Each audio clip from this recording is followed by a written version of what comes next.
Hello everyone, welcome back to our channel. ఈ రోజు మనం day 3 of the lessons to be learn from Berlin of Money Heist series లో ఉన్నాము. So Berlin లాంటి characters ని ఇంకా మనుషుల్ని అర్థం చేసుకోవడానికి చాలా టైం పడుతుంది. దాని వల్ల ఇలాంటి వారిని ముందుగా హేట్ చేస్తాం. వీరిని అర్థం చేసుకుంటేనే మనం ప్రేమించగలం. మరణంతో ముగించే పాత్రలని తరచుగా ప్రేక్షకులు ఆరాధిస్తారు. కానీ బెర్లిన్ చాలా మంది ప్రేమను గెలుచుకోవడానికి చనిపోవడం ఒక్కటే కారణం కాకుండా ఇంకా చాలా రీజన్స్ ఉన్నాయి. అవేంటో ఇవాళ మాట్లాడుకుందాం. వాటి నుంచి మనం చాలా లెసన్స్ నేర్చుకోవచ్చు. కాబట్టి ఈ వీడియోని మిస్ అవ్వకుండా కంప్లీట్ గా ఎండ్ వరకు చూడండి. ఈ జర్నీలోని ముందు 2 వీడియోస్ గనక మీరు మిస్ అయినట్లయితే అవి తప్పకుండా చూడండి. బెర్లిన్ నుంచి మనం ఏం నేర్చుకోవచ్చు అంటే, ఫస్ట్ క్యారెక్టర్ వచ్చేసి అతని నాయకత్వ శైలి, అంటే అతని లీడర్షిప్ క్వాలిటీస్. హాస్టేజెస్ కంట్రోల్లో ఉండాలి అంటే భయం ఉత్తమం అని అతనికి తెలుసు. అతను భయాన్ని ఉపయోగించి బందీలను మరియు అతని తోటి దోపిడీ సభ్యులను నియంత్రించాలనుకున్నాడు. అది అతను తన లీడర్షిప్ ని చూపెట్టుకోవడానికి చేయలేదు, అవసరం కాబట్టి చేశాడు. కొంచెమన్నా భయం ఉంటే కానీ వాళ్ళు తన కంట్రోల్లో ఉండరు, తన మాట వినరు అనేటటువంటి భావంతో ఆయన అలా చేశాడు. అతను తన విలువలను సరిగ్గా కలిగి ఉన్నాడు. అధికార హోదాలో ఉన్నప్పటికీ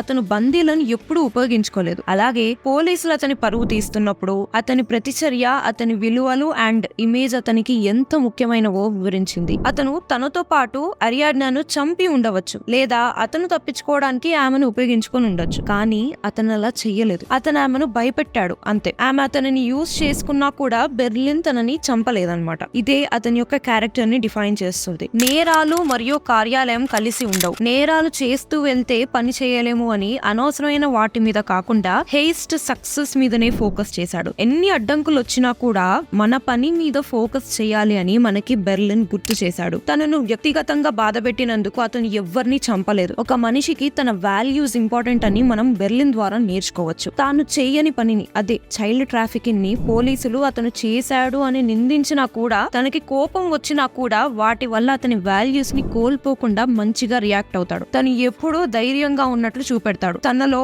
మనము భయాన్ని ఎప్పుడూ చూడము. తాను చనిపోతాడని తెలిసినా కూడా తన టీమ్మేట్స్ కి తెలిసినప్పుడు కూడా అతను భయపడలేదు. హారర్ సినిమాల్లో ఎప్పుడు ధైర్యవంతుడు ఉంటాడని మీకు తెలుసా? నేను ఎక్కువ కాలం ఉండను అని ఆలోచించేవాడు. ఈ మాట కూడా బెర్లిన్ అంటాడు. ఎలాంటి సిచ్యువేషన్ అయినా కూడా మనం చనిపోతామని తెలిసినా కూడా ధైర్యంగా ఉండాలి అని బెర్లిన్ నుంచి నేర్చుకోవచ్చు. కొన్నిసార్లు మీకు కావాల్సిన దాన్ని పొందడానికి ఏకైక మార్గం శక్తిని ఉపయోగించడం. ఈ మాట కూడా బెర్లిన్ అంటాడు. కాబట్టి ఏ సమస్య వచ్చినా సరే, మనం చనిపోతాం అనేటటువంటి సిచ్యువేషన్ వచ్చినా సరే, లాస్ట్ చివరి వరకు మనం పోరాడుతూనే ఉండాలి. ఒకవేళ గెలిస్తే మనకే మంచి జరుగుతుంది కదా. టోక్యో లైన్ దాటినప్పుడు అతను ఆమెని పోలీసులకు అప్పచెప్తాడు. అతను ప్లాన్ ను రక్షించడానికి ఏదైనా చేస్తాడని ప్రూవ్ చేశాడు. అరెస్ట్ అయిన తర్వాత వారిలో ఎవరినైనా రక్షించాలనే ప్రొఫెసర్ ప్లాన్ గురించి అతనికి ముందే తెలుసు. అందుకే టోక్యోని పోలీసులకి అప్పగించాడు. తాను చేసే ప్రతిచర్య ప్లాన్ ముందుకు వెళ్లేలా మాత్రమే చేశాడు. ప్రతి టీంలోనూ ఇలాంటి బోస్టింగ్ మెంబర్ ఉండడం చాలా అవసరం. ప్రొఫెసర్ మరియు బెర్లిన్ బెల్లాసియోను చూపించే దృశ్యం, ఇంకా బెర్లిన్ తన జీవితానికి మించి దోపిడీని ఉంచుతానని ప్రమాణం చేసిన ఖచ్చితమైన క్షణం ఇదే. ఇది తన ప్రామిస్ నిలబెట్టుకోవడానికి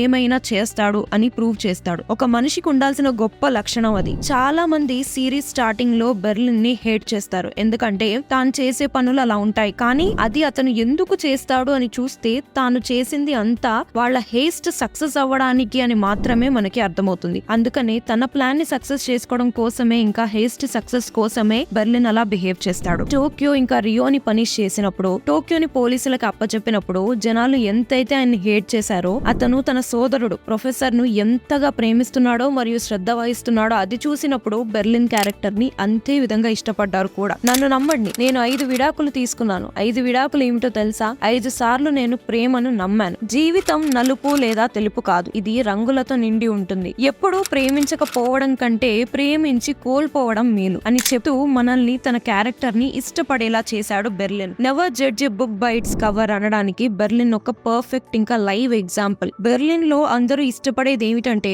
అతను ఎల్లప్పుడూ ప్రణాళికకు కట్టుబడి ఉంటాడు మరియు అతని చుట్టూ జరిగే విషయాల కారణంగా వాటిని ఎప్పుడు వదులుకోడు. మీరు ఇలాంటి దోపిడీని ప్లాన్ చేసినప్పుడు ప్లాన్ కు కట్టుబడి ఉండడం మరియు అధికారం ఉన్న వ్యక్తిని కలిగి ఉండడం ముఖ్యం. మరియు బెర్లిన్ లో ఈ క్వాలిటీ అనేది ఉంది. మీరు చేసే ఏ పని అయినా కూడా రూల్స్ కి కట్టుబడి ఉండడం చాలా ఇంపార్టెంట్ అని బెర్లిన్ నుంచి మనం నేర్చుకోవచ్చు. ఇంకా అతను ఇచ్చిన మాట ఎప్పుడూ తప్పలేదు. మరణం మీ జీవితంలో గొప్ప అవకాశం, ఈ మాట కూడా బెర్లిన్నే అంటాడు. ఈ విధంగా చెప్పి తన మిగతా టీమ్మేట్స్ కోసం తన ప్రాణాన్ని త్యాగం చేస్తాడు బెర్లిన్. అతని పాత్ర మిమ్మల్ని మొదట్లో ద్వేషించేలా బలవంతం చేస్తుంది. అతను బాధలు పడుతున్న వాటిని వాటిని మరియు ఇతరులను రక్షించడానికి చివరికి అతని అంతిమ త్యాగం మనల్ని బెర్లిన్ ని ప్రేమించేలాగా చేస్తుంది, ఇంకా విలువైన లైఫ్ లెసన్స్ ని నేర్పిస్తుంది. ఈ వీడియో కనుక మీకు నచ్చినట్లయితే లైక్, షేర్ అండ్ సబ్స్క్రైబ్. అలాగే మీరు బెర్లిన్ క్యారెక్టర్ నుంచి నేర్చుకున్న మరిన్ని లెసన్స్ ఏమైనా ఉంటే కమెంట్స్ లో మాతో షేర్ చేసుకోండి. నెక్స్ట్ వీడియోలో మనం రియో క్యారెక్టర్ నుంచి ఏం నేర్చుకోవచ్చు అనేది మాట్లాడుకుందాం.